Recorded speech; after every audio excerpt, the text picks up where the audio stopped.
આશીર્વાદ હોસ્પિટલના સહયોગથી તલોદ ગામ પ્રાથમિક શાળામાં બાળ રોગ નિદાન અને સારવાર કેમ્પ યોજાયો.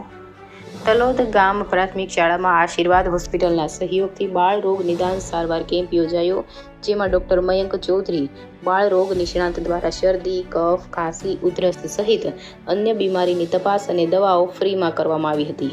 150થી વધુ બાળકોના આરોગ્ય તપાસ, રોગ નિદાન અને સારવાર પૂરી પાડવામાં આવી હતી. વાલીઓ સાથે ચર્ચા વિમર્શ કરી બાળ આરોગ્ય સંભાળ વિશે માર્ગદર્શન પૂરું પાડવામાં આવ્યું હતું.